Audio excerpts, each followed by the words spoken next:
Good afternoon. My name is Dave Seamate, and I am proud to be one of the 4,500 Pro Football Hall of Fame Enshrinement Festival volunteers. As chairman of this event, I would like to extend each of you my personal welcome to the 2021 Enshrinees Roundtable. At this time, please silence all mobile devices, also for your safety and the safety of all those in attendance. Please take a moment to locate the nearest exit in case of emergency. Today, we're in for a double treat, an exciting up-close and personal interview with members of the class of 2021 Enshrinees, as well as the centennial class of 2020. These are truly two classes of character. And if you would like a great souvenir to commemorate these two classes, we will be selling photo balls outside, so be sure to purchase one on your way out. Our thanks to the Canton Repository for their support of this special souvenir. And now, it's time for the singing of our national anthem to be performed by Kenny Thomas, a country music star. He is also a combat veteran of the 75th Ranger Regiment who fought in the historic Battle of Mogadishu, made famous by the story of Black Hawk Down. For his efforts that day, he was awarded the Bronze Star for Valor. To honor our country, please stand for the presentation of colors by the United States Army, Cleveland Recruiting Battalion, Canton Army Recruiting Station, and the singing of our national anthem by Kenny Thomas.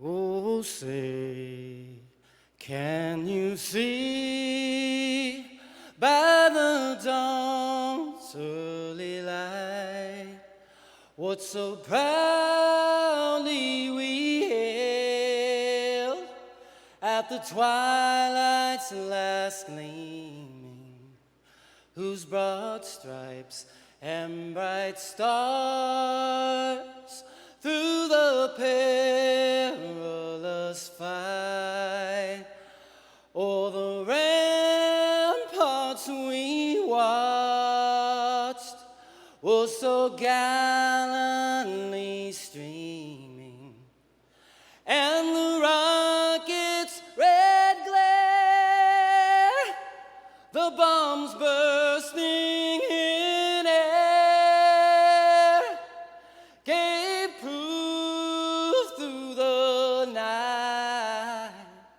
that our flag was still there. Oh, say does that star-spangled banner yet wave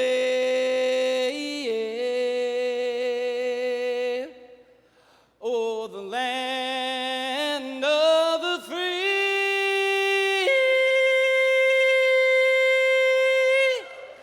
and the home of the brave.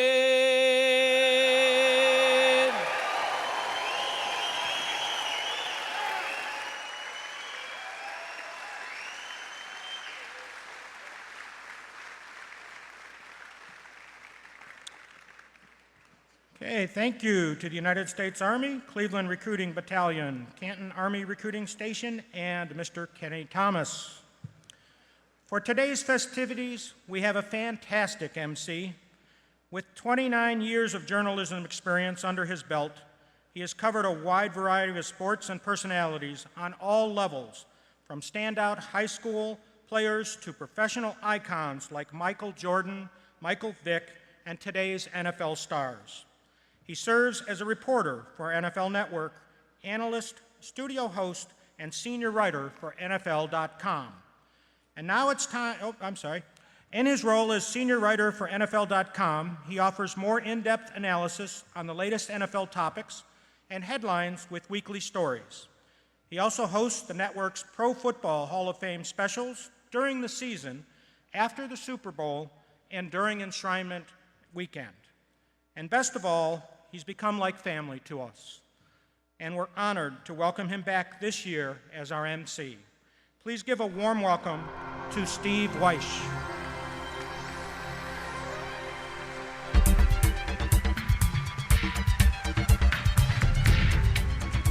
Thank you so much, but the applause is for you guys. It's been 18 months. It has been 18 months since we've been able to convene like this and celebrate the great heroes of this game, the great people who established the foundation for this upcoming NFL season, which we're all looking forward to, right? People in the stadiums celebrating their favorite teams. I still have a feeling that Steeler Nation is still hanging out. You guys still here? Yeah. Here we go. Oh, there's probably gonna be a little jaw jacking in here too, because I think some Browns fans are probably in the house. Yeah. Might as well keep it going, Colts fans. Yeah. Well, look, there's a lot more here. Oh. You know, the Raiders fans say there's only one nation, people. They say there's only one, and that's a silver and black. Okay. All right. Look, we're going to celebrate. They're Cowboys? Okay, all right, okay. We'll give the shout-outs in just a little bit, especially when these great gentlemen come up here, because this is a really cool event. You know, those of you who have been here before understand how cool it is, because, you know, these guys had 8-minute speeches last night, so they couldn't really tell the stories that you're going to hear today. So this is very entertaining, and as you see, it's separated into two segments. We're going to have the class of 2020, the big class, the Centennial class up here, and then we'll follow that with the class of 2021. And, you know, people have said to me all weekend long, with such a big class, and 2 classes going in one weekend, doesn't that kind of dilute the feeling of the special greatness of Canton, Ohio, and the Pro Football Hall of Fame? You know, I kind of think to myself, you know, there are a lot of guys going in at once. Maybe it doesn't seem as special. But after spending so much time with these coaches and these contributors and these senior enshrinees going in, what I have found, in conjunction with your embrace to fans, the city of Canton, and the Pro Football Hall of Fame, is that it didn't dilute a thing. It actually made a bigger brotherhood. And we all get to celebrate that this weekend, and we're going to really celebrate it here today. And I mean, it's just an incredible time. You know, but I also can't, before we move on, I can't get out of here without thanking the people of Canton, Ohio, Stark County, the volunteers, 4,500 volunteers, to make sure that you're safe, that you're parked the right way, that you're in here to celebrate this. So let's give a round of applause to the people who are doing this on their time. That is important.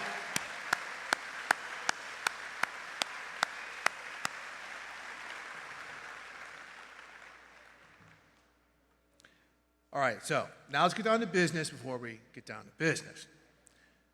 All right, so we have a special treat to get the event kicked off with, just to generate a little more enthusiasm. And so let's please welcome the members of the Pro Football Ultimate Fan Association. It's the most unique fan organization in professional sports. It was founded in 1999 out of a cross-promotion with the NFL and the Pro Football Hall of Fame, and it is now a global nonprofit organization with members from the United States, Canada, and Mexico, as well as London. So the Ultimate Fans, come on out. Oh man, we got the Bengals Nation. Yo, come on folks. We waited a long time for this. Let's go. There you go. All right. Guns out, guns out.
Yeah, you guys can go last. You're the Super Bowl champs. You guys can flex a little bit.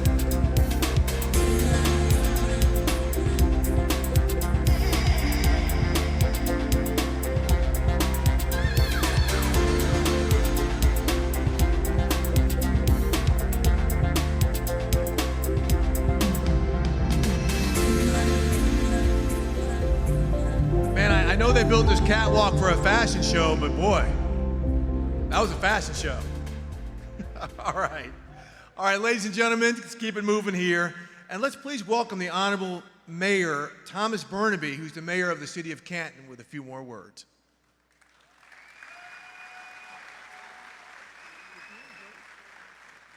Thank you. Well, hello, Canton. I didn't know that the 13th men and women were coming out tonight, but I have had the pleasure of working with them and joining them in past years at the J. Babe Stern Center. These people go around the country and they do incredible charitable things, so they are enthusiastic and scary. Good stuff. Anyways, it is my great honor to be here tonight as mayor of Canton, Ohio, the Hall of Fame city. What an incredible week it has been.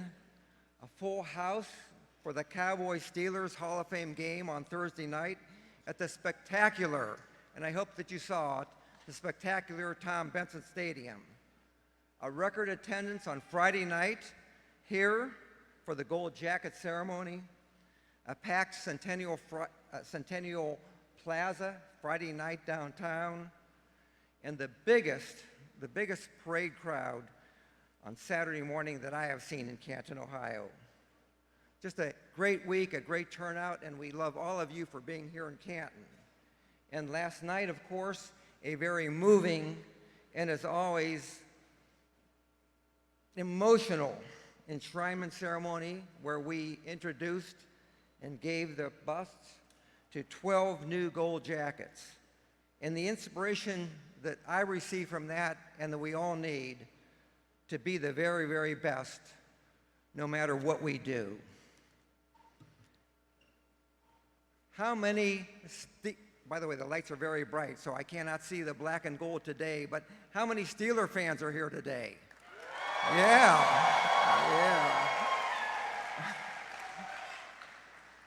Well, I poked a lot of fun at Steeler fans on Friday night at the Gold Jacket, but after last night's enshrinement, I have new respect for Steeler Nation. Really, terrible towels were everywhere and for good reason. And from the words of Donnie Shell, Troy Polamalu, and Bill Cowher, we know how a champion franchise, and that's how a championship anything is built. And that's through tradition, discipline, loyalty, character, and hard work.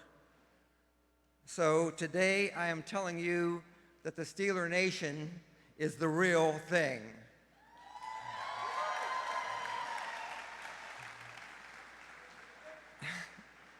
After being a Browns fan for 75 years, some good years, and some long-suffering years, you almost converted me. Almost.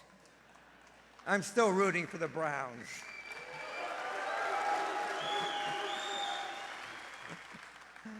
And we still have more Hall of Fame events to come. Tonight we have the enshrinement class of 2021, 8 more new gold jackets, 2 more Steelers. And of course, the incredible Peyton Manning. And Monday night, we still have the Concert for Legends starring Jimmy Allen and Brad Paisley. And today we have the Round Table, which has become one of my favorites. I love hearing from all of our new Hall of Famers, and I love getting the inside scoop on the fun, the emotion, the tricks, and best of all, sometimes the dirty tricks of life in the NFL. We are honored and so happy to have all of you here. Thank you for sharing this weekend with us in Canton. And as David Baker says when he puts the knock on the door, welcome to Canton. Thank you so very, very much.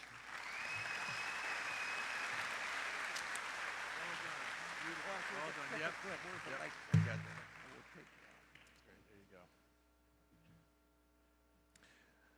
All right. So this year marks the 50th anniversary of the Pro Football Hall of Fame Enshrinement Festival.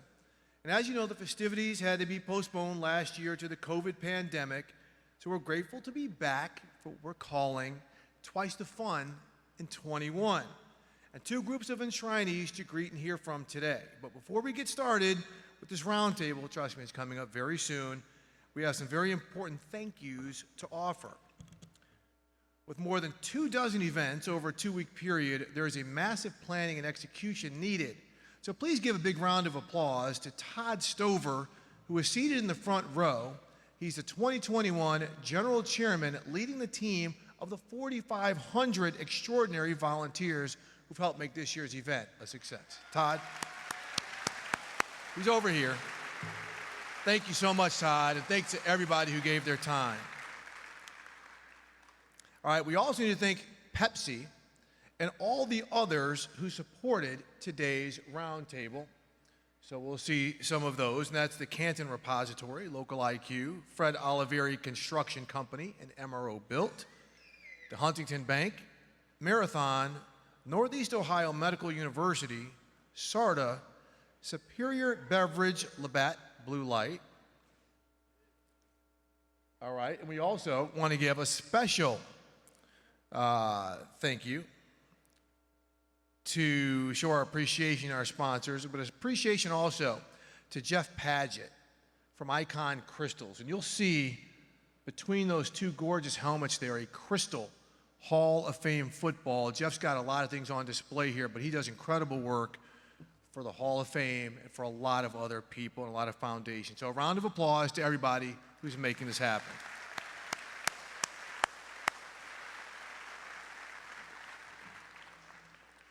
And before we get to our next guest, David Baker, the president of the Hall of Fame, you know, David rarely goes anywhere without speaking of the mission of the Pro Football Hall of Fame.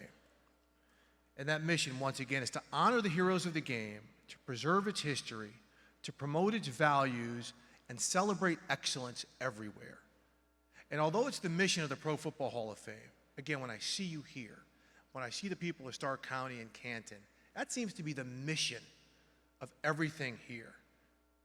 So I know it's what David loves to base the foundation of everything on, and you all just completely exhibit everything that the Hall stands for. So on that note, I'd like to bring out a great man who has done so much for Canton, Ohio, so much for pro football, and so much for the greats who built this game, David Baker.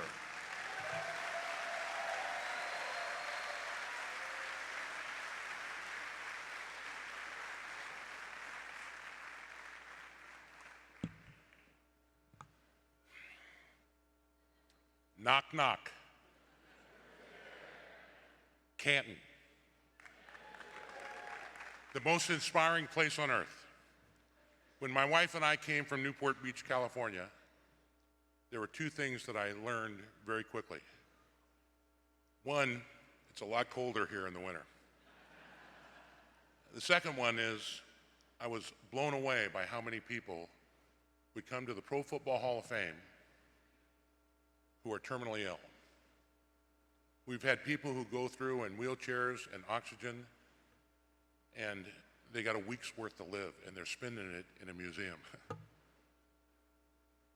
And I learned a great lesson from a friend who was the #2 guy at ESPN, and he wrote me a letter and he said,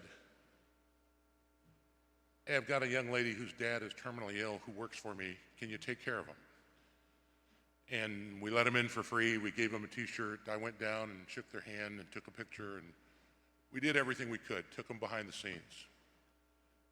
But then she wrote me back a letter. And I learned what all this was about. She said, your staff was great, thanks for the t-shirt, the tour was fantastic. And then she said, thank you for giving me the best day in my life I will ever have with my dad. That's what this game is all about.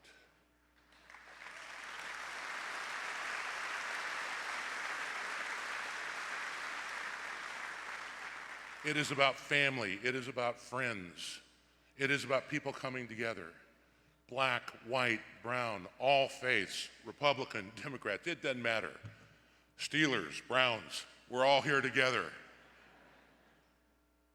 The game unites us. It brings us together. And the guys you're going to hear from today, you're going to see them kind of in their environment of their locker room. They are on a team that is forever. And if I could share one more story,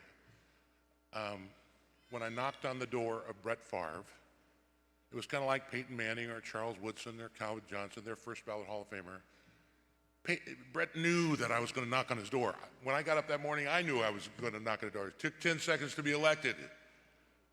But when I told him he was coming to Canton and thanked him for all he'd done for the game, and he was now one of the 302 best players, coaches, and contributors in the history of the game, he put his hands in his pocket and he hung his head. And I learned that at that moment, I'm not talking to this 45-year-old veteran who's been in front of a microphone his whole life. I'm talking to the 8-year-old or 10-year-old that began that journey. And he's thinking about his mom. He's thinking about his coach that didn't let him quit, and his dad who coached him. And he's thinking about the teammates that got him here. It's like wrapping the entire National Football League around you, from that first time they laced up a pigskin till now. And afterwards, we put them on a bus, we take them over to the honor show, we reveal them, as you've seen, to the nation live on the NFL honor show. They walk out on stage, and all of our gold jackets who are in the stage come up, and they shake hands with them, and they welcome them into the most exclusive fraternity in the world. It's a big moment. And then we go backstage, and there's a press conference, and I administer the press conference. And we just had a moment, and there's hundreds of cameras and hundreds of reporters, and I turned to him and said, how you doing? And he said, are you kidding? He said, I just shook the hand of Roger Staubach. And at first I thought he was kidding, because I thought they must have seen each other in golf tournaments or something. But then he said, no, you don't understand. All my life I dreamed of being Roger Staubach. And then he paused for a moment and he said, hey, I guess I'm on his team now. And I said, you're on his team forever. This is forever. Before I leave, I want to thank all of the good people from Canton. Thank you for letting my wife and I represent you for these 8 years. It is the greatest honor of our life professionally. I mean, now when I go through the drive-thru at Burger King and I get to the window to pick up my food, the girl goes, hey, am I going in the Hall of Fame? And I go, no, I just want the number 2. Okay. But everybody wants to come to Canton. We love you too, I do, every one of you, okay? Our TV ratings on Thursday night were higher than the Stanley Cup. They were higher than all the NBA conference finals.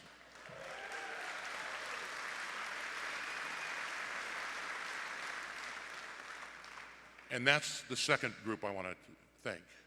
For all you fans, for how much you love the game, for what you've done for this game. We had 3 recipients of the Congressional Medal of Honor with us on Friday morning, and they are studs. These guys are the heroes of the playing field, but those guys are heroes of the battlefield. And all my gold jackets know who the real heroes are.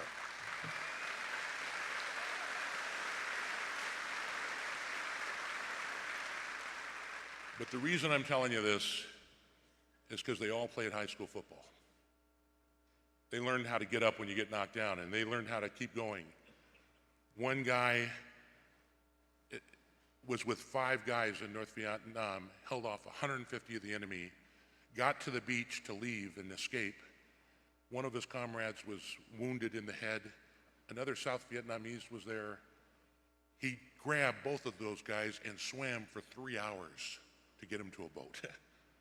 Where do we find people like that? We find them, I believe, because of the values, the virtues, the things you learn in sports, where someday when you need them more, it's more important than ever. The great Bill Curry said that football is the only sport where every player needs every teammate on every play just to survive. Unless you're in a battle, or unless you're in a family that's trying to stay together in tough times. That's why we love this game, and you fans drive it. You have drove it to a level that can bring this country together. God bless you. Enjoy the 102nd season of the National Football League, and welcome to our locker room. It lasts forever.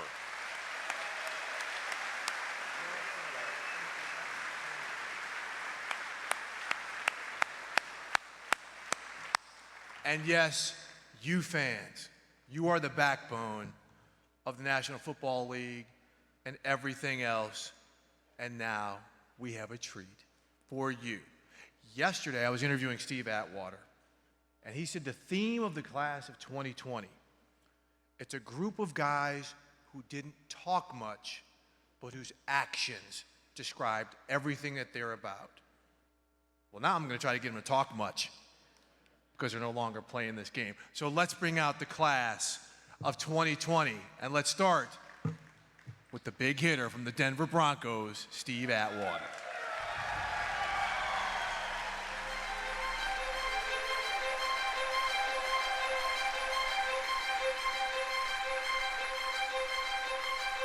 Isaac Bruce,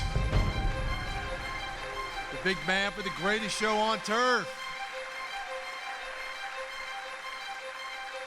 Harold Carmichael, the longtime Eagles wide receiver.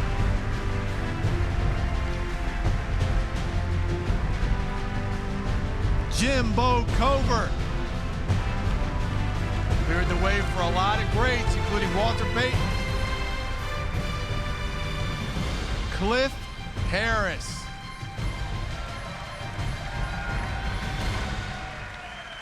Who says you can't come from a small school and get to the Hall of Fame? Steve Hutchinson. Yeah. Whole lot of running backs. Grateful to him.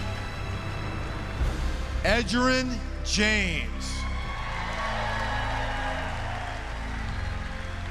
From the U, Troy Polamalu.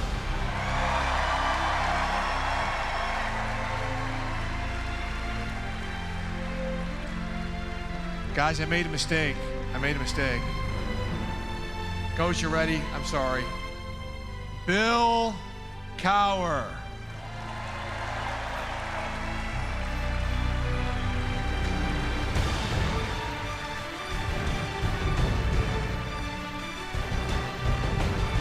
Oh yeah, another Steeler. Donnie Shell.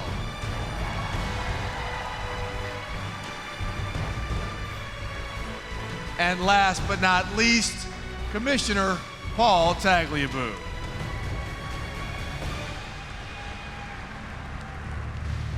Come on, y'all.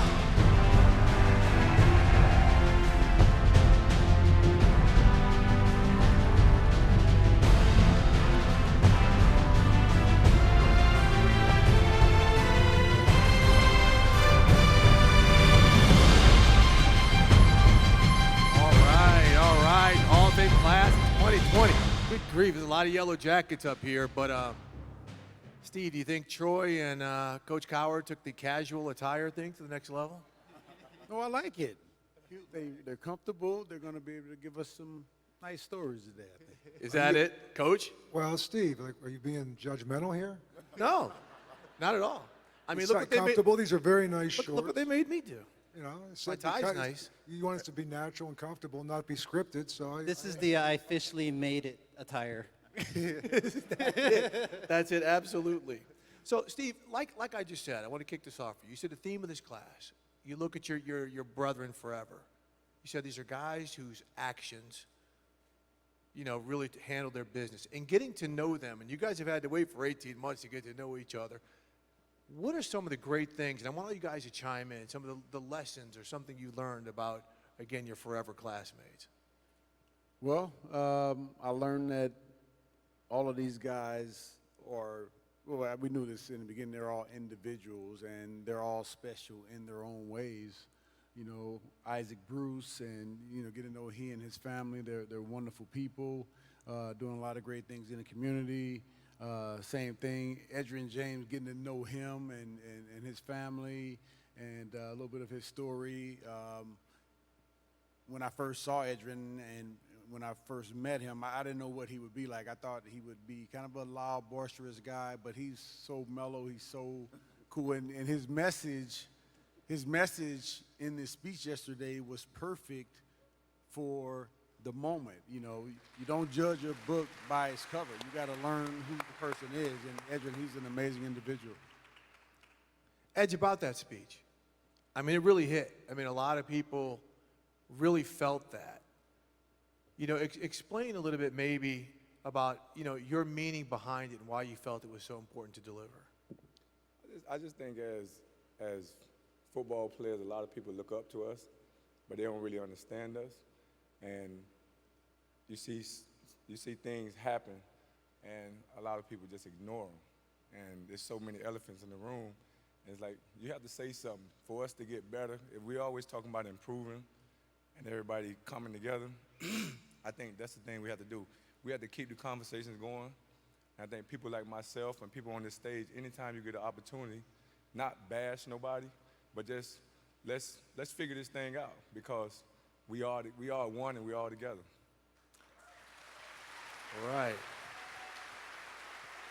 All right, Isaac and Harold. Okay, you're the two wide receivers up here. I'm looking across. Big hit and safety.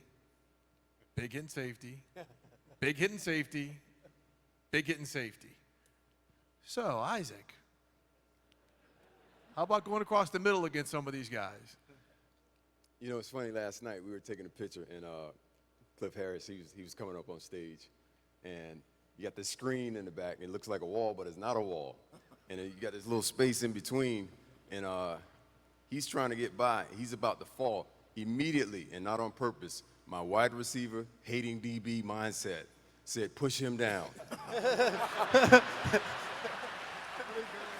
But you caught me. I pulled him up. I said, no, I can't do it. I won't do that. Thank you. Put him on up. Thank you for that. Overcame it. Harold. Well, Harold, you're 6'8". Yeah, that's you know.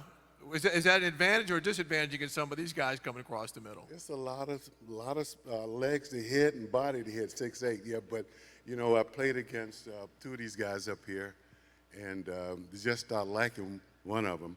You know, Who might that be, Harold? I love both of these guys. You know, but you know, I didn't play against Donnie that much. Donnie Shell. Donnie hated me. You know, I mean, he used to hit me and say different nasty things to me. You know, and you know. Harold's it's Sunday. I'm not lying. Yeah, but Donnie, football's also played on Sunday. Yeah, when we're on the bus, Donnie and Cliff, I didn't want them behind me because they're a cheap shot. This guy, Cliff, I tell you, he and I, and I'm so glad God gave us the opportunity to be together, but I hated him. I don't know if he hated me, but, you know, he was always trying to hurt me. Oh, my goodness. Cheap shot artist. I'd have to jump to try to hit him in the head. He knocked me out in one of the games. I mean, so you tell me who doesn't like who. You hit one of my teammates, and I told you I was going to get you for it. Okay, this could go on forever. Well, let's keep it going. All right, Jimbo, you're caught in the middle between this discussion right here. You have to play bodyguard right here. But real quick, you and Hutch. And Hutch, I want you to get involved in this. When you're up on the stage with somebody who is great, as Jimbo, and kind of really set the tone for a lot of things, and you're getting to know each other over the times that you guys were inducted in 2020, what has that been like? I mean, have you guys ever discussed techniques or anything like this? Is it any football discussion, or is it really just, some of the stories and some of the things you guys went through and are going through. Well, it's the closest to the bar. We're always at, right? Yeah. Where's the beer? Where's the bar? That's where all the offensive linemen hang out. True O-line fashion. Wherever the bar is, Jimbo's not far, and I'm there. So. No, I don't know. Go ahead, Jimbo. Yeah. No, I think, if there's something about a team, and this is such a team sport, and you see, now we're on a different team that's forever, but I think the offensive line is a team within a team. Everybody is so close. You have to work, the five of you together. You have to know each other like brothers. You have to think like each other, because your job is to protect the quarterback and make sure the running backs have the ability to run, and you have to do that. And the only way you can do that is know each other very, very well. And so that's what offensive linemen are, and we're just a team within a team, and I think it's a special fraternity.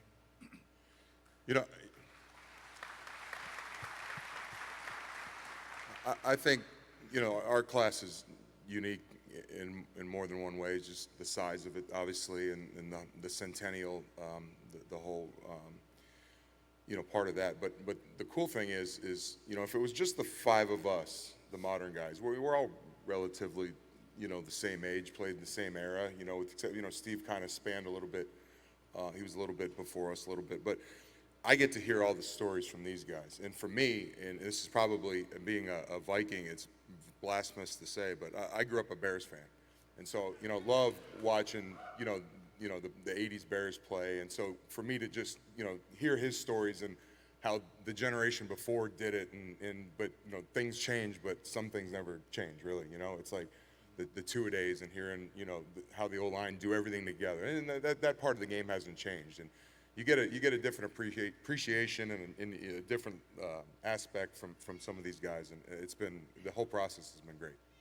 I love it. Okay, Coach Cower, I want to ask, you're looking at all the talent up here. How would you coach them? How would you put it together? You got four safeties. Can they all play big nickel? You put in a sub package, or? We'd find a way, Steve. Trust me. No, this is, just being here with these guys, and since the Centennial class has been put together, and we've had a couple of meetings down in Miami and after the Super Bowl, and just being here with them, it's just so special. And just, I've competed against a lot of these guys. And I get to share a story with Isaac. Isaac says, hey, Coach, you passed me up on the draft. So I go, well, we probably were looking at another position. He said, nah, you took a receiver in the first round. And I went number 33. I said, so, you know what, Isaac? Sometimes we make mistakes. But, it is just, to have that. And even with Commissioner Tagliabue, I think I was like the last person he handed the Lombardi Trophy to up in Detroit. And, it's just the complexity of this class from the standpoint of the linemen, the safeties being recognized, and how many years we haven't had safeties. And obviously having this guy next to us, to me, kind of redefined the position. Pretty special guy right here. Steve Atwater, I was in Kansas City as a defensive coordinator, and I love watching these safeties play the game. I remember sitting down in a panel with you, Steve, with Steve and with Troy, and talking about the defenses and the disguise element of it, and what you're seeing and what you're asked to do. And so the game of football is so diverse, so complex, but yet in a lot of ways it's very simple. And these guys up here have make it look easy. It's not an easy game. It's uncomfortable at times. But these guys, all with their own individual skill set and at their positions, have made it look easy. And it's an honor and a privilege to be on the same stage with them. Hey, Steve. Bill and I played against each other, and we were talking about we were talking about last night, and when he played for the Eagles, and in '83, and he broke Jeff Fisher's leg, and on a punt return, and put him right into coaching. By the way, after that. And I tell Jeff that all the time. I says, if it wasn't for me, you wouldn't be the head coach in the National Football League. But was it a clean shot? Oh yeah, it was a clean shot. Jeff wasn't very swift either, by the way. 1970s clean shot. 70s clean shot. What's wrong with 1970? That's my era, dude. Well, a little bit with Coach Cowell. We played together for a year. Yeah. So he's not that young, so, you know. Hey, Troy, Coach has talked about the special relationship you guys had, and you talked about your rookie year. It was tough. Like, he was on you. You didn't think you could do anything right, and then you guys had the breakthrough. Kind of walk us through that breakthrough and how things took off from there. My rookie year obviously was very difficult year. In fact, it's funny. Literally one confirmation that I had my rookie year that I could actually play was against St. Louis, and Isaac actually ran a dig route down the middle, and I was playing middle third, and I tackled him. And for a safety, it's actually a very difficult tackle to tackle a corner running straight across your face, let alone him. And I tackled him, and I just remember in the back of my mind saying, I did it. I did it once. I could possibly do it again. Again, the rest of the year was horrible, but that one thing is what I took in the off season with me, and it was actually a real moment of realization of whether or not I had it or not. But I knew that if I were to give it everything I had, I could walk away with my head up, and that's what I did. I really started taking training seriously and diet seriously and those sort of things, and making those little sacrifices that you hear about what other players have made. You start to incorporate that, and really you start to develop your own routine, your own lifestyle, and how you want to, pursue your goals. And so it was definitely a trying year. It's obviously very great to have a coach who's very patient with you and instilling a lot of confidence throughout that process. Isaac, what about that affirmation, man? I know we got a chuckle out of it, but when you have a guy who's a rookie and he says he made a play on you, and that kind of affirmed to him that he could do this, I mean, that alone right there tells you about your greatness. Yeah, it's awesome. I mean, everybody up here has had that moment, that really solidified that, really confirmed that you can play on that next level. For some of us, it happened in college, and others in training camp. And for me, I had those moments. I got baptized my first 8 weeks in training camp. 6 weeks in training camp, and then the game really didn't slow down for me for about 8 weeks, and then I was really confident that I could play in the league when I started making some plays. So I really feel what Troy's saying there. Donnie, what was that moment for you? I mean, undrafted, South Carolina State, where you realized, okay, I'm in this, because you came, you had some great players on that defense where you said, I belong playing with some of these guys like me and Joe Green and others. Well, initially, you got to come in the league and kind of, with that team back then, because all the secondary was in the Pro Bowl the year before I got there. So I said, my niche is probably on the special team, so I got to make my niche on the special team. So I made up my mind to be the best special team player on that team. And then they started getting me in the lineup on the goal line because I was a former linebacker, and then Bud switched me my rookie year in training camp. I thought he was going to cut me. He told me to go to corner. I said, Mel Blunt is out there. 6'4", 230. Well, I can't go to the other side. J.T. Thomas is 6'2", 220. So what do you tell me, Coach? You going to cut me? He said, no, we're trying to find out can you cover or not. We want to use you as a nickelback and do some things with you. I said, okay, Coach. But I think my third year of being in the league and getting familiar with the system and everything, I felt real comfortable and able to do the things that need to get done. Great. Hey, Paul, I want to bring you in this. When you sit here on the stage and you hear these stories, right? A lot of these things happen under your watch. When you look at some of the great things that happened, some of the great players that came through when you were commissioner, what are some of the things that come to mind? Well, I think I alluded to it last night, and I said some things about hard work and respect for everybody, but I also referred to the annual quest for the perfect season. And you put that into concrete terms, it means who's going to beat Don Shula's 17-0. And that's where it starts. I think and we've seen it with New England, we've seen it with the Bears, we're 18-1. But I think that permeates the league. I go to training camp, and I talk to the players in training camp about this is the beginning of your opportunity to have the perfect season. So what I learned was that I'm in a business as a business leader, but in a sport where the attitude is, if it ain't broke, fix it anyway. Make sure you're the perfect team or the perfect player. And that's a sobering thought, but that's, I learned as a kid about hard work and respect. I learned in the NFL, if you have the attitude of it ain't broke, fix it anyway, you have a good chance of succeeding.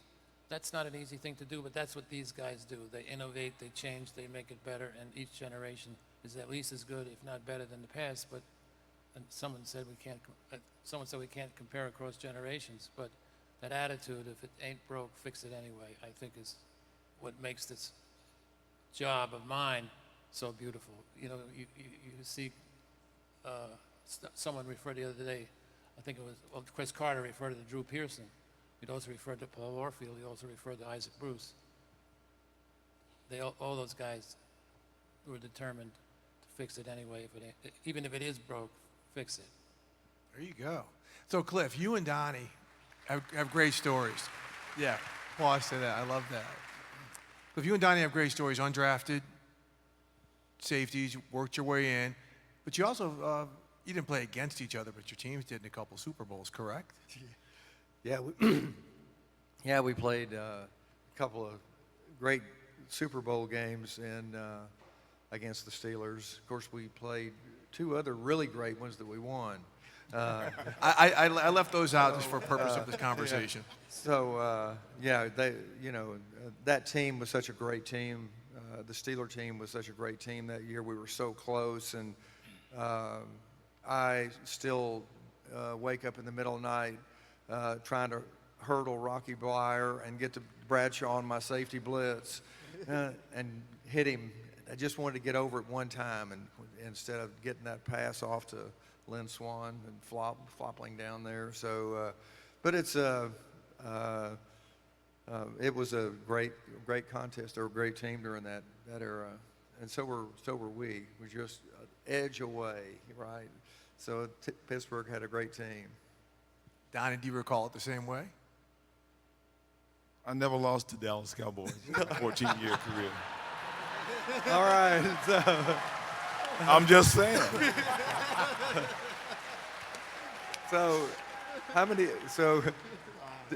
years? So some of those years you didn't.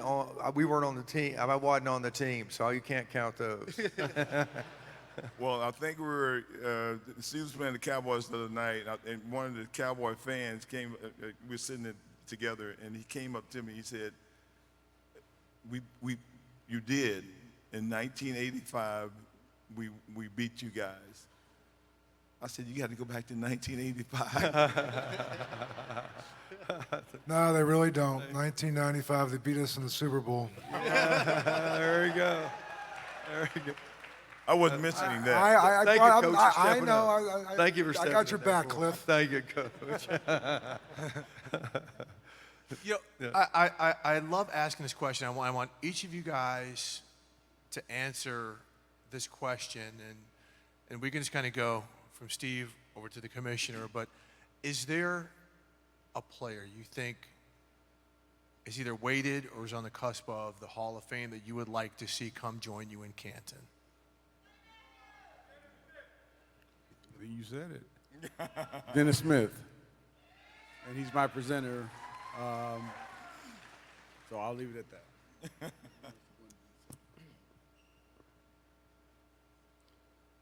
Henry Elliott, Torrey Hope. There you go. Do we have to say a player? Does not have to be a player. Excuse me for that. Yeah, it could be a coach. I'm sorry. Yeah. My bad. I tell you one guy that I really, really believe that should be in the Hall of Fame. I'm not knocking any of the coaches, but Coach Dick Vermiller. This guy's been super and grateful. A few of us played, a couple of us played for him, and he should be in the next. Hall of Fame induction class. Yeah, I agree. Yeah, I would say my teammate Steve McMichael, he is a great player, and I think for about a 4 or 5 year period there in the mid 80s, I don't think anybody played the inside tackle position as well as he did, and doesn't get the credit.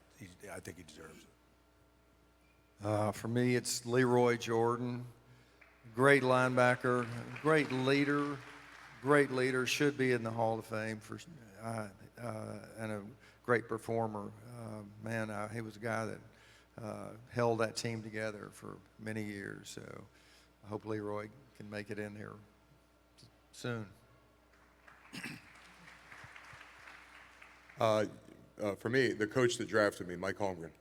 So, you know, he was tough, but he always had a way of getting us up and maximizing what we got. So, I have two players, Reggie Wayne and Fred Taylor. I definitely would agree with Fred Taylor. My uncle, who I mentioned last night, also coached Fred. But you know, when I think about what a Hall of Famer is and what a Hall of Fame teammate is, I think about how I feel when I'm around these guys. And to me, that's how I feel when I was around Hines when I was playing. But then I would also mention, I think on the defensive side of the ball, you know, I'm sometimes dumbfounded when I look at all these other amazing offensive players and Hall of Famers that we've actually played against. To me, what I felt that I was a representation of is the epitome of what team defense is. And I felt like that I didn't play a role any more importantly than the other 10 people on the defense. But it would be a shame for me to not have another defensive player that make it into the Hall of Fame. And I really couldn't point out one that I've played with, but I feel that they're all deserving. Most importantly, Dick LeBeau, who I think should be in the NFL Hall of Fame as a coach and not just as a player as well.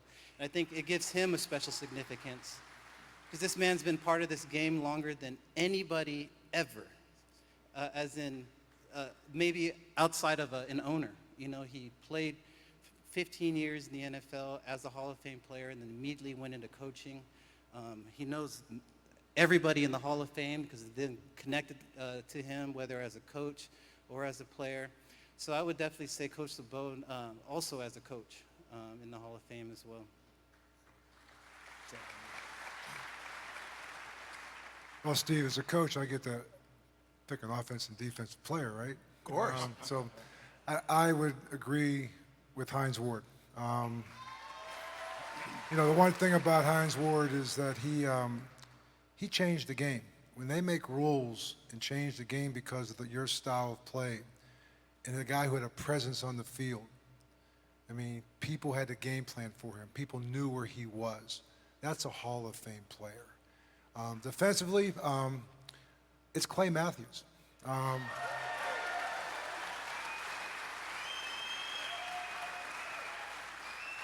Clay Matthews never missed a game. What he did in terms of his ability to rush the quarterback from a coverage standpoint, this guy played outside linebacker. He taught me things that I was teaching guys like Derek Thomas. I was teaching guys like Joey Porter. I was teaching guys like Greg Lloyd. I would go back to things that I learned from Clay Matthews. That guy is, without a doubt, should be in the Hall of Fame.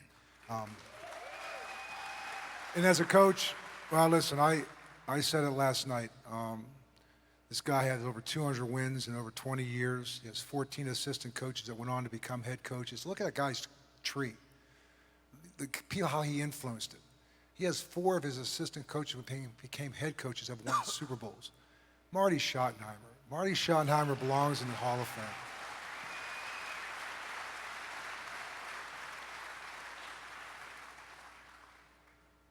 It has to be L.C. Greenwood. I don't have my shoes on today. I've been wearing them the whole time I've been up here at the Hall of Fame, and I got his name and number on my shoe. L.C. was a heck of a pass rusher. He played the 4-3 defense, but he played the run as equally as well.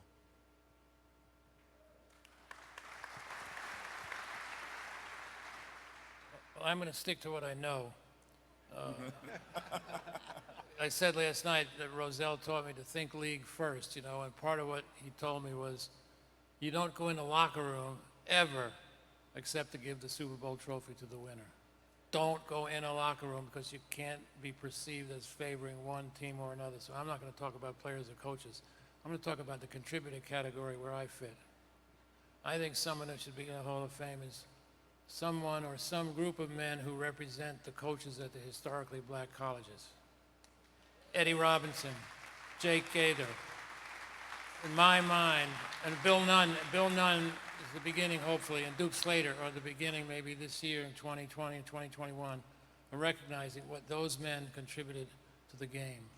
So whether it's Eddie Robinson or Jake Gaither or some composite of all the coaches, but right here I got South Carolina State. I was with Harry Carson the other day, South Carolina State. He talked about Mel Blount, Southern, Harold Carmichael, Southern. You just go around the league, especially in the 60s and 70s, but it goes back to Willie Davis and Tank Younger from Grambling. But in the 60s and 70s, so many guys from those schools made the league what it is.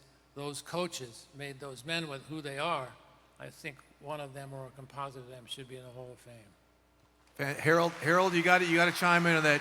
And for those of you who don't know, there is the Black College Football Hall of Fame, which there's a Hall of Fame for players who went to HBCUs, of which Donnie and Harold are members. We've got two more members, of course, Bill Nunn and Winston Hill, who also are going to the Hall of Fame, who were part of that Hall of Fame. But Harold, I want you just to follow up on what the commissioner just said. Well, I played against both of the coaches, Eddie Robinson and Coach Gaither, and they sicked their players on me. Great coaches. You hear about them all the time. Have a tremendous amount of respect for them. I agree with you, Commissioner. I think they should find some kind of way. Well, maybe it's in the Black College Football Hall of Fame area, but these guys, and I know they're in there already, but they sharpened us. I didn't play under those, but they made us good and get us ready for the NFL. And really, I think that they should get some type of consideration. And they're in the black college, but that's for what they did for college football. And I asked someone, under the bylaws of the Pro Football Hall of Fame, could a person who never was employed or coached in the league be in the Hall of Fame? The answer is yes, as long as that person made a contribution to pro football. And that's what those men did, like say, starting with Tank Younger, but just look at the Kansas City Chiefs and the Pittsburgh Steelers, starting with Hank Stram and Chuck Noll, and the players that dominated the league then, before the Big Ten and the other schools were desegregated. And we know the history, but it needs to be recognized, I think, for who they are. And I talked to Doug Williams about it. We were talking to Doug the other day. It's what they did for this National Football League, not what they did for their conferences in college. Well said. Well, fellas, it seems like we're just clearing our throats, but I just got the high sign because you guys, I think, have some other things to do. So I want to thank you for sharing this time. I want to congratulate you for blessing us with your greatness on and off the field, because these are incredible gentlemen who are much more than football players. I want to thank you for that. And for the fans, I want to thank you for taking the time to celebrate the class of 2020 of the Pro Football Hall of Fame. Stand up one more time, gentlemen.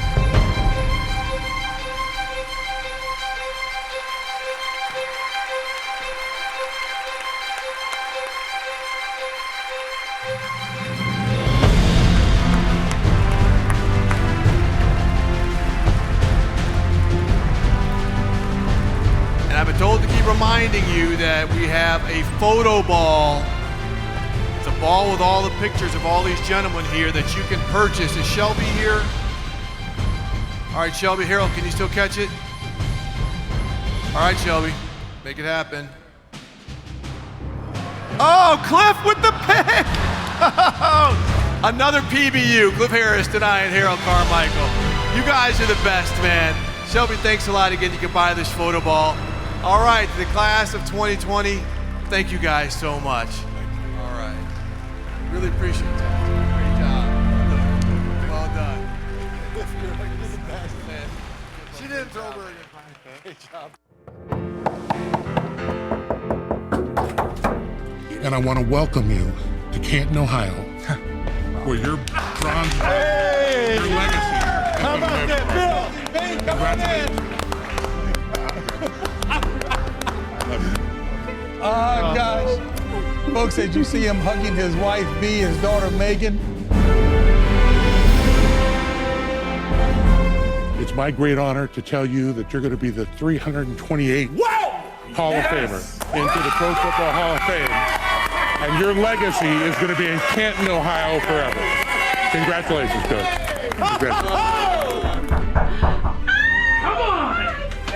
No freaking way, man. That sounds like a David Baker knock. Your second home is going to forever be in Canton, Ohio, Isaac.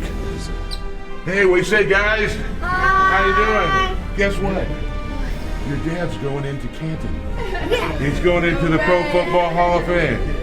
Congratulations, brother. Yay.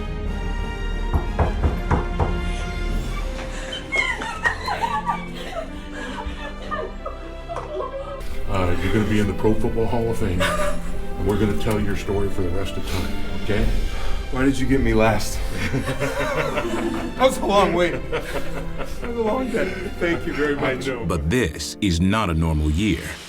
Baker and his team have created an intricate tactical game plan, a football play for the ages, and to surprise the newly selected Hall of Fame honorees in person. Raji, when he got the interception, you know, he did his little dance, you know what I'm saying, in the end zone. That was pretty cool. But, you know, just winning the game and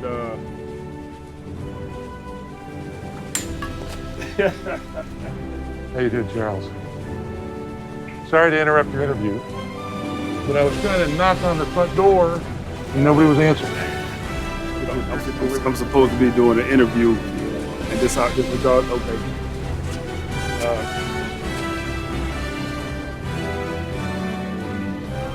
It's my pleasure to welcome you to Canton.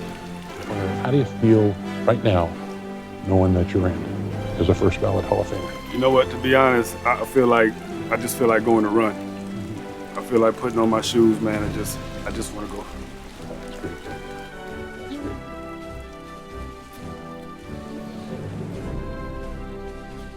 I told myself I wasn't gonna cry.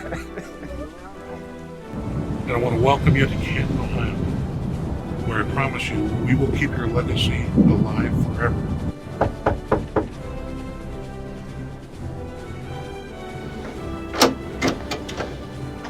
What's up? Oh my gosh. Hey, I think that's a knock you've been waiting for, isn't it? Are you serious, David? Tell David Baker from the Pro Football Hall of Fame. Am I disturbing you? Come on out here. Step out here. And I'm told that bronze bust will last for 40,000 years. Okay? So you better make sure it's got that smile that you're smiling with right now. No, okay? I got tears in my face.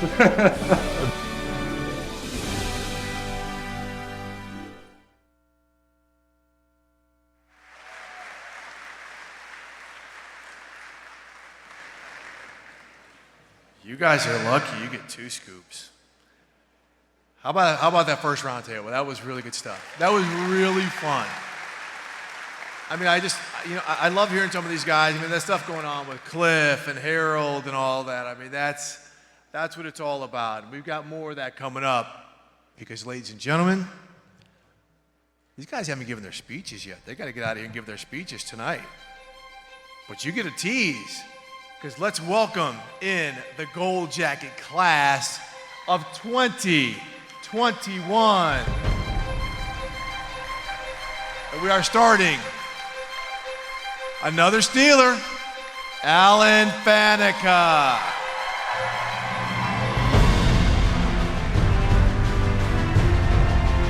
Coach Tom Flores. And he's being brought in by Megatron Calvin Johnson.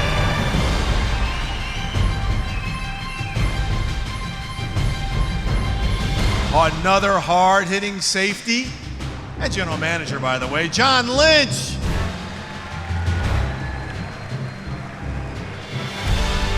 Peyton Manning. got a couple Super Bowl rings. Drew Pearson, the original 88. And last but not least, Charles Woodson. Ladies and gentlemen, the Gold Jacket class of 2021.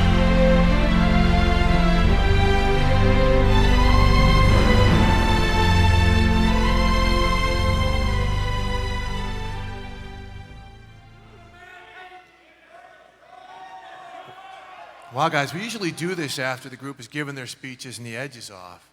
You all right, John? Are you good? Or are you still a little amped up because you got to speak to I got no chance. I'm Irish, you know, so having a voice for tonight's my biggest issue. It's been a good week. That's great. Coach Flores, I want to start this off with you because you. you've waited an awful long time. Is that just because I'm the oldest? Nope. It's because you're the best looking. But, you know, just looking around, look to your right and to your left. I mean, how amazing is it to be going in with a group of guys like this? Yeah, well, I've admired them for a long time. Coached against all these guys. They were all a pain in the ass to coach against. But now we're on the same team, so this is kind of fun to be amongst the same team. And I'm proud and honored to be with this group of guys. These guys are just the best. Okay, we won't tell anybody, but who is the biggest pain? Who's the biggest pain? Who is the biggest pain? Let me see. That guy named Peyton. I don't know, Calvin was pretty good, but he wasn't in our division. We saw Peyton a lot more than Calvin. Calvin was always one of my favorite players. Yeah. I love to see him play. Oh, Peyton, why'd you have to be such a pain? All right, now, Peyton, we're going to kick this off with you and Charles here. Charles, took you 18 seasons to get a pick off of this guy. So you guys, so Charles, you're going to start, and then Peyton, you're going to answer. What took so long, and was it just a highlight once you finally got it done? I don't know, I guess I wasn't old enough. I don't know. It took me to 39 years, man. But, you know, watching Peyton, you know, we talked about this before, but me and Peyton are tied at the hip. You know, we've been going through this journey, you know, basically together, man, since 1998. But it was always, you know, playing against, you know, Peyton's one of those quarterbacks that, you know, when they walk up to the line of scrimmage, they know. You know, so it's difficult to be able to get a bead on a guy like that because he understands your defense just as good as you understand it as a defensive player. So for me, man, it's just a tremendous amount of respect for Peyton. And so the reason why, you know, in that interview they asked me, which I answered, yeah, it'd be great to pick off one of Peyton's balls, which wasn't the proper language I should have used, but yeah. But that's the reason, because of the amount of respect that you have, you know, for the players. So nothing but respect for Peyton. And just to clarify, to make up for some lost time, Charles got 2 interceptions that day as a 39-year-old. So, no, it's been fun, like Coach Flores said, to be on this journey with all these guys. But Charles and I are reminiscing. You know, we've been at these banquets before for the, you know, Heisman Trophy ceremony. He and I were 2 of 4 guys at the '98 draft. Now there's 32 guys at the draft. There was just 4 in that green room back in 1998, and played the number of Pro Bowls together, played against Charles at Oakland, at Green Bay. I mean, how many guys can play corner, can play in the slot, can go make a Pro Bowl at safety and win a Super Bowl? You know, I think about Rod Woodson, Ronnie Lott doing that. Charles Woodson could do that. Charles could have still played corner if he wanted to, even when he was playing safety. So great versatility, and it is pretty unique and neat to have played the same exact amount of time in the NFL and to be inducted here in Canton on the same weekend. It's great. Hey, Peyton, did we just become best friends? Yeah, we just had a moment, yeah. You guys are tied. John's feeling a little brushed off now, right? So Calvin, you're joining, you know, Peyton and Charles as a first ballot Hall of Famer. What is that like? But also, what is it like when you're sitting up here with guys who had to wait a little bit, you know, is it a different feeling? Like, wow, I'm kind of lucky to get in first ballot, or like, you know, it's not really, you know, anything, you know, you could really control? You know, we talked about this, I believe, like, you know, when I first got elected or nominated or in the final round. But, you know, for me, I think that, you know, I was thinking if I didn't get inducted in the first round, you know, you could take it as a slight. But then when you look at the history of the game, you know, when you see guys like Coach and all the guys that had to wait, you know, it makes you put things in perspective and just understand that getting in alone, you know, being amongst this fraternity, amongst the greatest couple hundred guys to ever play this game, you know, it just, you know, puts that apple in your throat, and, you know, it just makes you want to, you know, it just makes you want to cry sometimes, just because it's just such an honor, you know, to be here.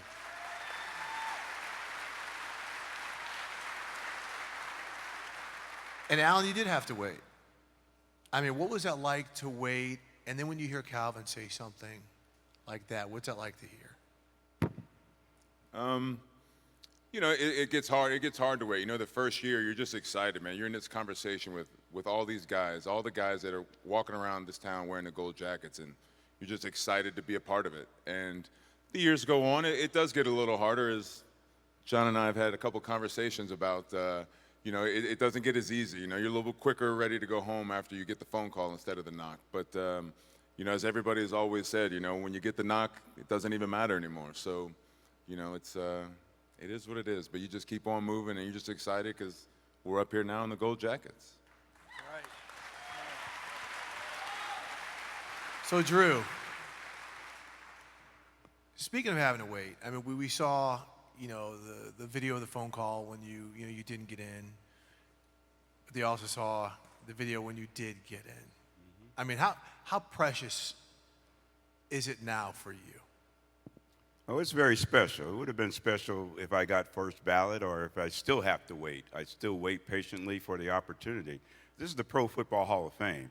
You wait for that opportunity. I think this is the most prestigious. With all due respect to all the professional Hall of Fames out there, this is the most prestigious because it is so hard to get in. Think about so many guys that play this game, retire every year, become eligible every year, and the guys that have had great careers, and there's still such a log jam through the senior category to get into the Pro Football Hall of Fame. And it doesn't matter how long you wait, it's how you wait. And I waited with faith and belief that one day it would happen.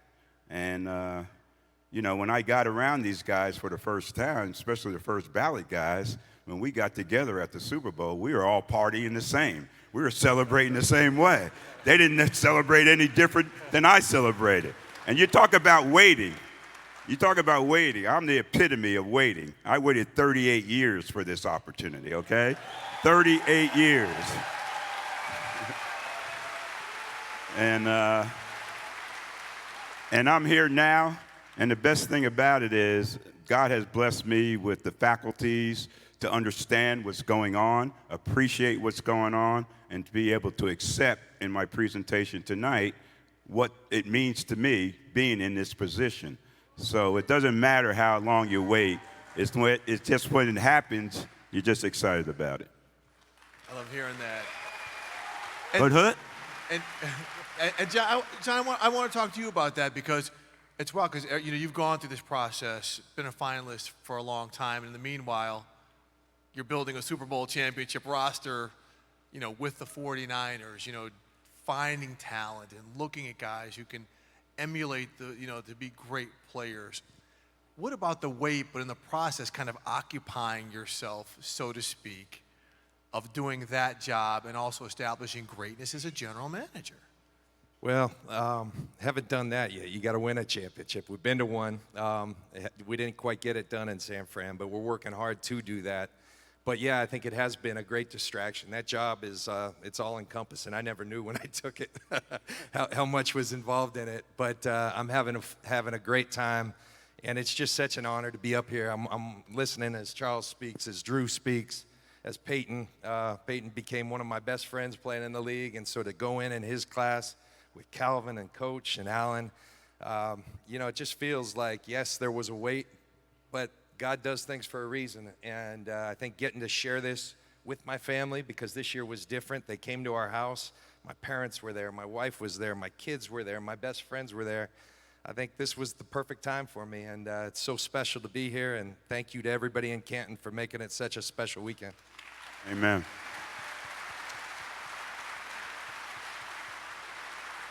So Peyton and John, you know, look, most people are going to say, Peyton, we're going to remember you as an Indianapolis Colt, and John, we're going to remember you as a Tampa Bay Buccaneer, but you both finished your careers with the Denver Broncos as well. There we go. There. And Peyton, for you, what was it like, I mean, you know, to kind of make that transition, to go to a different team where your legacy was already solidified, and then to win another Super Bowl for that organization? Oh, well, it was a tremendous honor to have been a part of a championship team for two different organizations. But Denver was so welcoming to me during that time. I was coming off an injury, as you know, and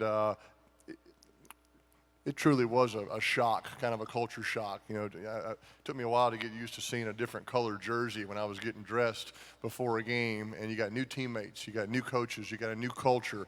But the Broncos, the city of Denver, were so welcoming to me in making that transition. John actually played a big role in that. John was living in Denver at the time and was kind of part of the recruiting process. Hey, come to Denver. I live here. We'll hang out. You know, I signed with Denver. The next year he moves to San Diego. And, you know, that's what recruiters do, right? They tell you what they got to tell you. So, but, you know, I'm sure Charles, you know, probably felt this way. Alan got to do it. Calvin got to do it. Drew got to do it. You know, my goal was to play for the team that drafted me my entire career. I think any player should have that goal coming in. I got injured, and things changed, and got to go find a new place to play, and I couldn't have picked a better place to go to Denver. So the nice thing about the Pro Football Hall of Fame,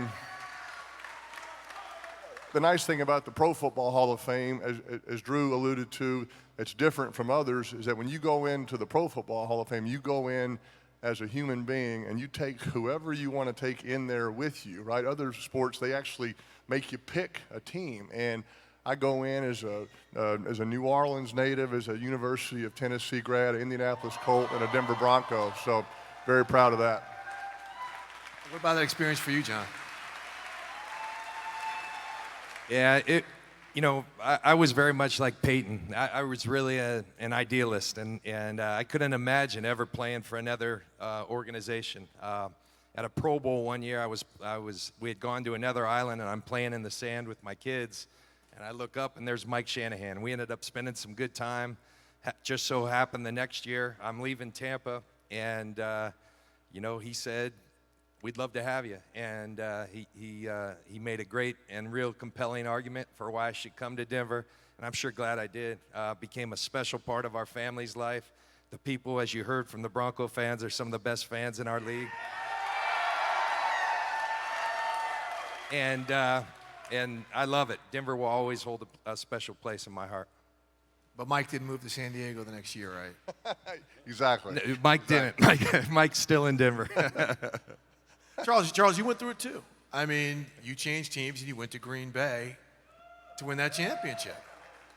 And what was it like? Because you talked about it. I mean, that's where, you know, you really kind of grew up as well and became the special player. You already were a special player, but became the elite, multi-dimensional player that Peyton was talking about.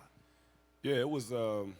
It's like you know, Peyton said. You know, I got drafted to Oakland, you know, in '98, and I expect to play there my whole career. You know, I was always considered, you know, the older guys on the team would always tell myself and Darryl Russell, hey, you're one of Al's guys. You're one of Al's guys. So we always felt like, you know, we'd play in Oakland for our entire career. Like Peyton, I was coming off an injury. You know, in 2005, I had broken my leg, and the Raiders decided they didn't want to use the franchise tag again, and so I was out there dangling in free agency, and here come the Green Bay Packers, you know, with a full court press, and you know, I reluctantly, you know, went to Green Bay, but you know, they wanted me, and that was the most important thing. And so once I got there and really kind of got myself acclimated, got around the guys that I love, you know, Al Harris and Nick Collins, and all of those guys, man, we just started to perform, and then it started to feel more and more like home. And you speak of, kind of growing up and maturing, man, my wife, she moved in with me, and then we got married, and then we had 2 kids, and then we won a Super Bowl, and man, I loved Green Bay.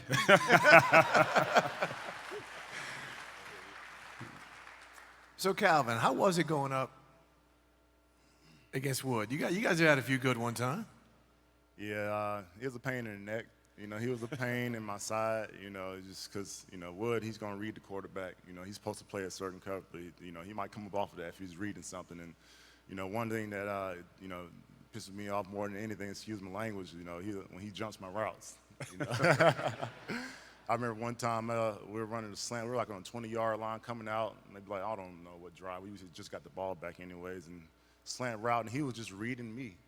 And thanks to him, I knew I had to tighten up my routes because, I couldn't have somebody jumping my routes because I was, flagging what I was about to do. And I ran that slant route, and he literally ran it for me. And the next thing I look up, he's standing in the end zone celebrating. So, it was stuff like that, that makes going in with Chuck, that much more special.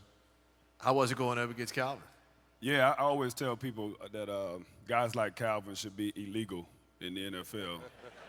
You shouldn't be allowed to be built that way, and play against guys like myself. You line up against Calvin and you get in your stance, and you're playing, impress man, and you kind of get a little lower, but you got to look up. And there's Calvin Johnson. But I think the thing that made him special is, a lot of big guys can't move like Calvin could move. He had some wiggle to his game as a big guy. His length and his speed, he was always a danger. You could be all over Calvin, but I don't know what his wingspan is, but if you put the ball near him, he can get to it. So you have to be tighter than tight on Calvin. So it was always, a fun challenge to go up against him, go against just the best in the league. I told Calvin the other day, I said, man, you know what, the reason why we're in the Hall of Fame is because we had to go against each other.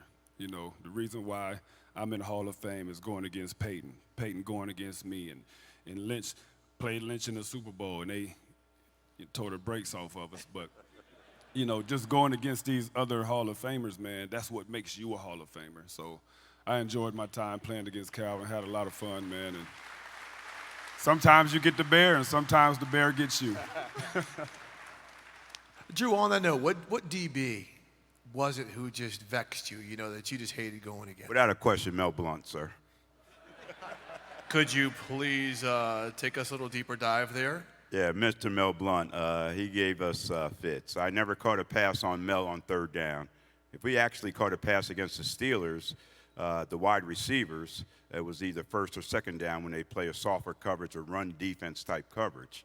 But before the Mel Blount rule came into effect, defensive backs can do anything they wanted to you as long as the ball wasn't in the air. They can bump you all the way downfield. They could cut your legs out from you before you even start your pass route or get into your pass route and do all those kind of things too. So it's a more physical kind of game trying to get off the line of scrimmage and get into your pass routes. And then you go against a guy like Mel, who's 6'4", about 205, runs a 4.5 40. He plays within that steel curtain defense where you had to get into your route quickly before Joe Green and that defensive line got to the quarterback.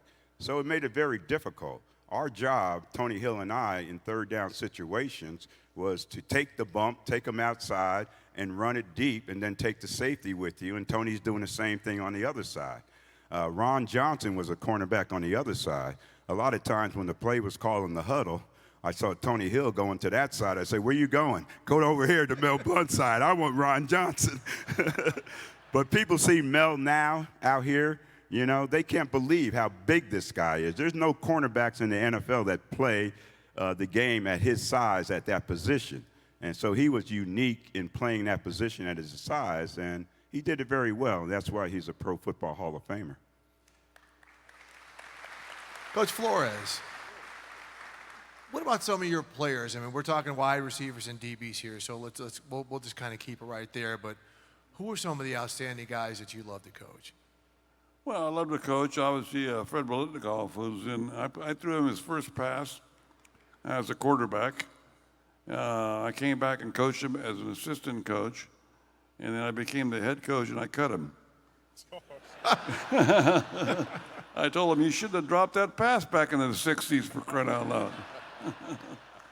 No, he was fun. He and Cliff Branch, who was really a good receiver, speed galore. David Casper was unique because he's a unique guy. The Raiders had a lot of kind of unique, quirky guys on their team, and but they all, the one thing about us is that we look funny sometimes, but when we line up to play, we played, and they made big plays.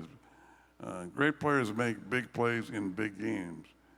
In the parade yesterday, it was so fun to see the Steeler fans and their admiration of the wars we had when we came to town to Pittsburgh or when they came to Oakland. Those were battles. They were fun to see. They were fun to coach against. And when it was over, you were exhausted. But it's when you're playing, and then when you go to a coach, you have to remember what it was like to play, and treat your players exactly the way you wanted to be treated. And then sometimes you have to spank them a little bit. That happens. Hey, quickly, Coach. Now this is a question everybody wants answered, and if it may not go over well, but did Franco catch it? We went back to, I was an assistant coach then, and we went back home and we looked at every film possible, and there wasn't a rule then, and we couldn't see anything. It was definitive. I found out years later that it was still questionable, iffy. We didn't think it was, but had that game been in Oakland, he would not have caught the ball. So, Alan, you're just loving all the skill position conversation up here, aren't you? Huh? It's all the wide receivers, DBs, quarterbacks. You're an offensive lineman. I'm the lineman. Nobody wants to talk down in the dirty, huh? No, I know. We're about to talk down in the dirty. What? There you go. First off, down in the dirty, you're like Calvin size, right? So, like, what are you doing to look so lean and fit and to be Calvin size? When I was playing, I always said that when I'm done, I'm going to lose some weight and see if it sticks, right? I've never been this size in my life. I've always been the big guy. I wore the husky pants as a 10-year-old. It stuck. And I tell people I was cheating because I did it right when I decided to retire. It'd be really hard to do it right now that I'm away from the game. For me, it was just training for another season, and I just put my head down and I just did it. Just like you put your head down, you did it when you were playing, when you were bigger. So what are some of the competitive battles that you really remember that you stick up, beat a guy, beat a team, beat a scheme, or just a particular game or whatever that really stick with you, that really brought out the best in you? Well, I think our games and competitive games that we had with the Ravens were some of the ones that stick out the most. Played against Ray and Ed, those guys over there, and the defense that they brought was very similar to our defense, and they were just always competitive games. You were going to see something you didn't see on film. They were going to bring something. They knew something. We played each other too much, and it was always a competitive game, and you always knew it was going to come down to the end. And you never knew. You just never knew. It was always a good game. There's a reason we were always playing on Thursday night, Monday night, Sunday night, because it was a good game. All right. Okay, so Peyton, your teammate Dallas Clark let us in on a little prank you like to play on the guys, and that is if they left their phones around, you somehow were able to get in, to unlock them, and then to change the language on their phones. So he said you used to change his to some form of Chinese, Cantonese, whatever type of language. What's up with that, man? I'm sure all these guys can relate. I mean, when you play football, training camp, locker room, you better learn to have thick skin and defend yourself, give it out, take it as well. But, pranks and practical jokes were kind of a part of our culture in Indianapolis. Coach Dungy wanted us to work hard. He wanted us to enjoy ourselves, wanted us to be good citizens in the community. But we had a special group. Last night, Adrian James had a celebration, And, you know, it was all those guys. It was Dallas Clark and Jeff Saturday and Brandon Stokely and Reggie Wayne. And that's kind of what we talk about now is some of those fun times and the memories and the pranks. And you know, I used to work hard. I studied a lot of film. But I think if you don't enjoy the journey and have some laughs and have some lighthearted moments, it certainly wouldn't have been as special, and it kind of keeps that balance of the grind in training camp. But yeah, Eli kind of taught me that. Eli's kind of the silent assassin. You know, he thinks he's this sweet, innocent kid. Eli can put your phone in German in 7 seconds. And, you know, the beauty of it is, you know, it's a 4-step process, right? It's general, settings, language, turning it into Chinese. And then once it's in Chinese, you can't figure out what settings, general, and language is in Chinese. And by the way, Steve, he's still doing it. Did he get you? He just got me this year. He sent me, we were on a golf trip, and he took my phone, and somehow every time I typed it became, and I'll clean this up, it said, man, I gotta go. It's called text replacement. It's text replacement. And that's kind of my new move now, yeah. Our owner, Jed York, sends me a text. How's the golf trip going? Jed, it's awesome. We're going to the course right now. Well, the became, man, I gotta go. And Jed's going, JL, what are you saying, man? Are you feeling okay? Are you okay? Has he gotten you yet, Calvin? No. Okay. Keep the phone locked. So what was your go-to prank? Man, I'll go back to high school, man. I'm a paintball guy. Or not high school, college, paintball guy. So one quick story about that. And I still use paintballs on my guys in their cars. Now, don't really shoot people anymore with them because it hurts. You know, I've gotten that back. But we're driving around, and one of my teammates had their window open. And they're sitting there around the table just having a good time. And I'm like, dude, I'm going to shoot the dishwasher and just see what happens. The machine or the person washing the dishes? No, just the machine. Shoot the machine. And they're just sitting there around the corner, somebody's studying, they're just, you know, socializing or whatever. I shoot, I hit the dishwasher. The only thing you saw were just papers in the air, and everybody disappeared. And we got the heck out of there. But like idiots, we returned to the crime scene later, and there's literally cops all around the scene. Well, you weren't in Detroit. We didn't get in trouble, no. But no, yeah, we'll find anything like Peyton said, you know, and we'll get pretty reckless with it sometimes. So, you know, really can't, you know, go into depth about some of the things we did because y'all probably look at me a little differently. But yeah, we had a good time. Alan, we know offensive lineman might be the grimiest. Some of the pranks that happened in your meeting room, your position group. Yeah, you know, we don't ever leave a playbook lying around. That was probably one of our things. And when these guys started telling that story, I remembered. So we're in the Super Bowl. It's the night before the game, and we got a guy who leaves his notebook behind. You know, all week long, tight security, you're holding on to this thing, and his name is Chris. We'll leave it at that. He totally forgets it and leaves it behind. Marvell Smith and I find it. We're like, okay, gold. So he's not looking. He's not telling anybody. He's completely scared.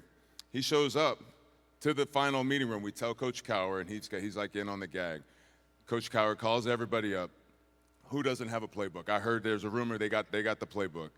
And everybody holds theirs up. Chris holds his up. We're like, what's he holding up, man? He's holding up the room service menu book.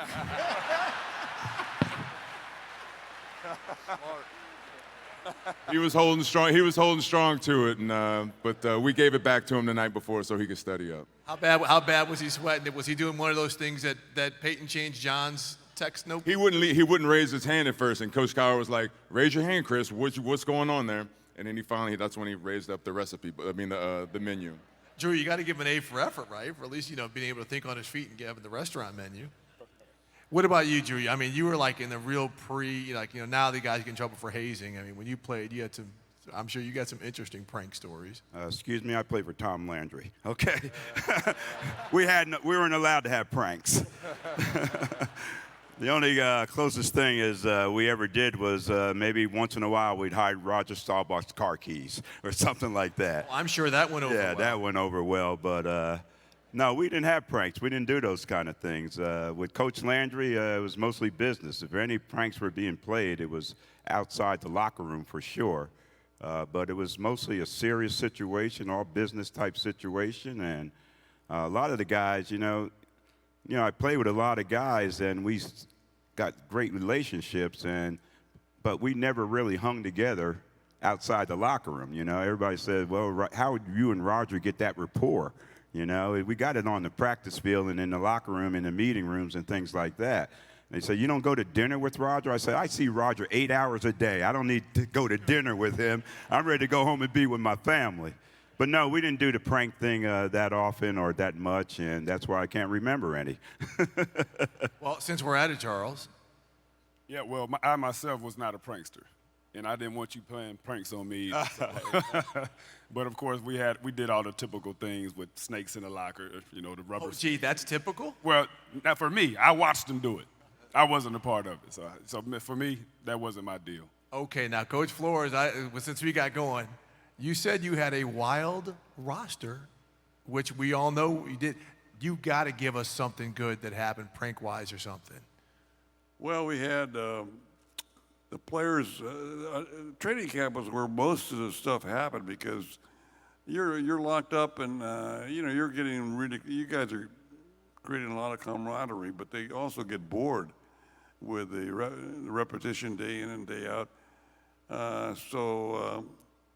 I went out every afternoon. I go out and they're all lined up ready for me to blow the whistle, and so I felt something was going on. And I didn't know what, and then I blew the whistle, and they all just stood there and didn't move. They didn't run to their groups or anything. All of a sudden, the gate to the practice field opened, and here comes a streaker. And it was a streaker, and with not a lot of stamina, so things really wore down before that streaker circled the field. Didn't make it. And then what can you do? You blow the whistle again and say, all right, let's go. And then they went to work. But they all were in on it, and that was some of the things they did. Some of the things that they did, other things, can't tell here today.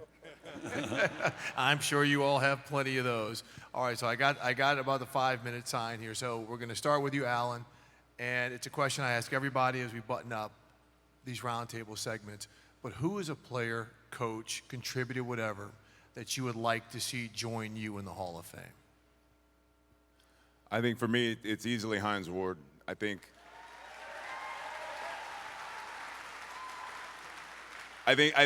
he's much like an offensive lineman. It's hard to put into stats what he did because he played the receiver position much how nobody else played the position, and a lot of the things that he brought to the game and did on Sundays aren't tangible. They're not hard facts to defensive backs who are worried about Hines coming across to get a crack block. The things he was able to do, they don't all add up to yards and catches and touchdowns, but he changed the game. They were rules added for him, much like Mel Blount. And people showed up on Sunday to watch him play. And I think he passes the eye test. All right, Coach? Well, I'd have to say I had a player, Cliff Branch. Cliff Branch, when I got him, was Amen. He was he qualified for the Olympics. He was in the Olympic trials and strained a hamstring, so that's what kept him out of the Olympics. So I got him as a pup, where I literally had to teach him how to slow down because he was trying to run his routes at Mach speed at 9/100. You can't run a route that fast. You're going to slip and slide and fall down. So I had to tell him, you have to glide, and then when you get the position that I'm going to show you how to get to, then you turn it on. And then I would tell the quarterback, Snake at the time, Stabler, I said, don't wait for him to get open. Just throw it as far as you can because he'll catch the ball. And then I used to ask some of the opposing teams when they came to town, who's the guy that fears you the most? And they said, Branch, because he was the game breaker. He could break a game open. Calvin? I don't I don't want to sound like I'm piggybacking off of Allen, but I am. I had the fortune of working with Hines Ward. We used the same trainer in Atlanta my first 2 years when I came into the league. And the physicality, the release moves, and just me admiring him as a receiver and not being the diva out there, but being the one that's going out there and just getting the job done and knows that there's 11 other players doing the same thing and trying to fight for the same purpose and not really, really aiming or wanting to, get all the glory, but being there for his team when he had to. That's what I respected most about Hines. Yeah, of course I respected Randy and T.O. for the big playability, but him going in there and cracking heads, that's one thing that I wanted to bring to my game as well.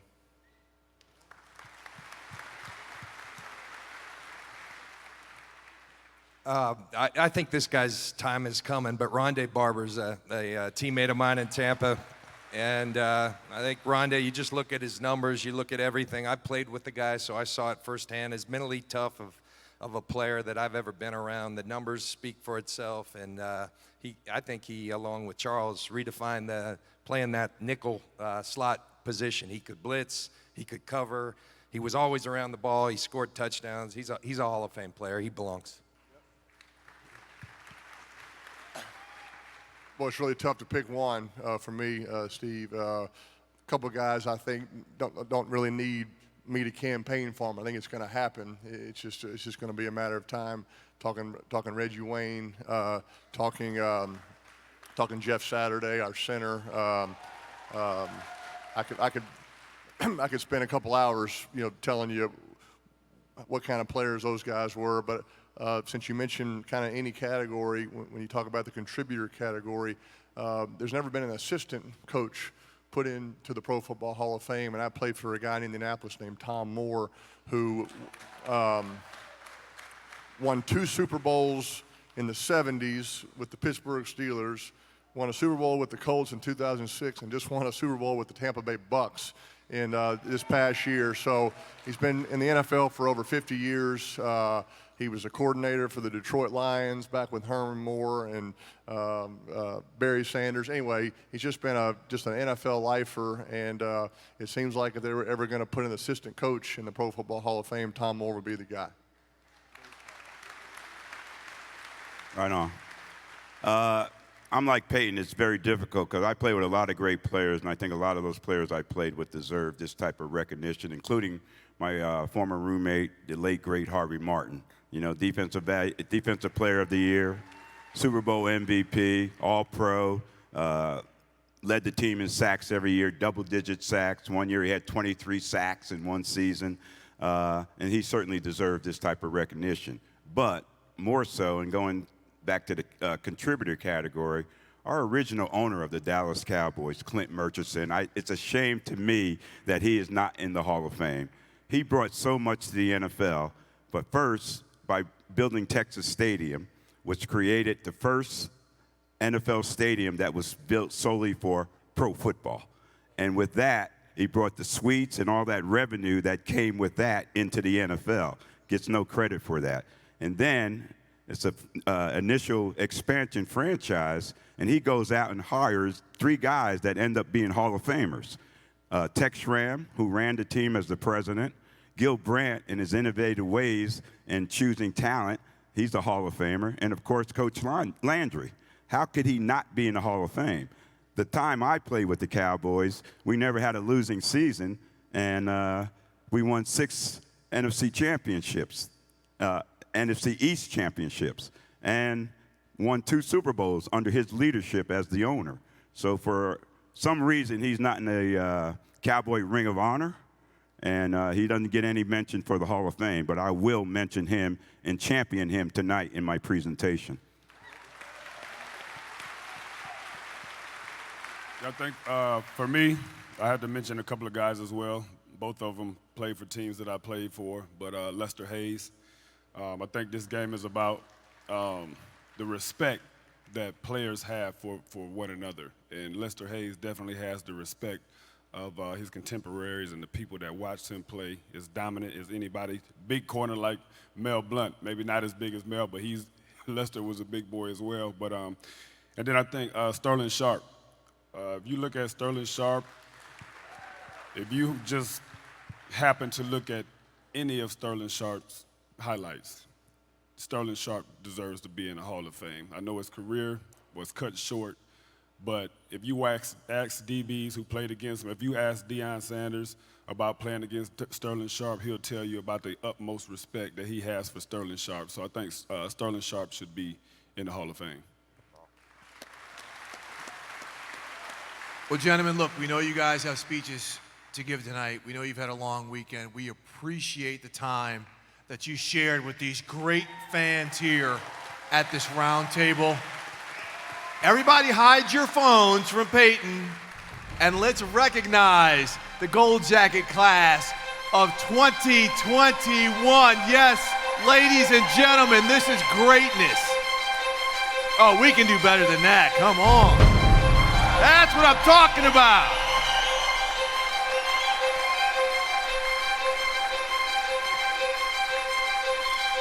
All right, and once again, I want to remind you guys, too, don't forget to purchase your photo balls on the way out, the class of 20 and 21. Shelby, when you guys finish taking a picture, we're going to come out.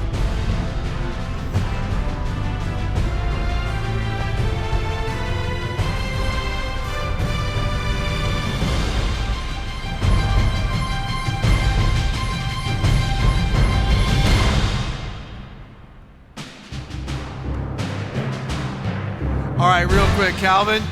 Shelby's going to throw you one of these photo balls that's got a picture of the members of the class of 2021.